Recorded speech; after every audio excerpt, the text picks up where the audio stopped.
June 29th and me daily tarot guidance, 4 of swords, 2 of pentacles and 5 of swords. ఊరికే ఒకే విషయం గురించి పదే పదే ఆలోచిస్తే ఆ విషయం ఏం రిజాల్వ్ అయిపోదు. దాంట్లో మనకి ఏం సొల్యూషన్ వచ్చేదు. మనం పడుకోకుండా నిద్ర లేకుండా పదే పదే అదే చించినా మనకి ఏం కాదు. ఇక్కడ ఏంటంటే మీకు ఒక చాయిస్ ఉంది. మీరు ఆ చాయిస్ తీసుకోవాలి. తీసుకొని మీరు ఏదైతే ఆలోచిస్తున్నారో దాన్ని యాక్షన్స్లో పెట్టాలి. మీరు ఆ యాక్షన్స్ చేస్తేనే మీకు దాని తాలూకా రిజల్ట్ అనేది కనిపిస్తుంది. And how to deal with this 5 of swords. ఇప్పుడు మీరు కానీ మీ టీమ్మేట్స్ కానీ లేదు మీ ఫ్యామిలీ మెంబర్స్ కానీ ఒక విషయంగా చర్చిస్తున్నప్పుడు మీకు ఒక ఒపీనియన్ ఉండొచ్చు, వేరే వాళ్ళకి వేరే ఒపీనియన్ ఉండొచ్చు. అంత మాత్రం చేత దాన్ని కంప్లీట్గా కట్అవుట్ చేయకూడదు.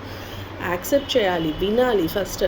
అండ్ నెక్స్ట్ ఏంటి అంటే ఈ డిఫరెన్సెస్ ఆఫ్ ఒపీనియన్స్ ఏవైతే ఉంటాయో దాన్ని విత్ రెస్పెక్ట్ మనం ఆ డిసగ్రిమెంట్స్ని యాక్సెప్ట్ చేయగలిగినప్పుడు ఆ డిస్కషన్ హెల్తీగా ఉంటుంది. అంతేగాని నేను అనుకున్నాను, ఇలాగే అనుకున్నాను, ఇదే కరెక్ట్, దీనికే ఫిక్స్ అవుదాము అనుకుంటే మనకి మనమే సిచ్యువేషన్ కొంచెం కష్టతరం చేసుకుంటున్నట్టు. చేంజెస్ ఉంటాయి, డిఫరెన్సెస్ ఉంటాయి, డిసగ్రిమెంట్స్ ఉంటాయి. ఏదైనా కానీ రెస్పెక్ట్ఫుల్గా కైండ్గా డీల్ చేసుకోవచ్చు. అది చేసుకుంటే మీ day it's an easy day. Good day.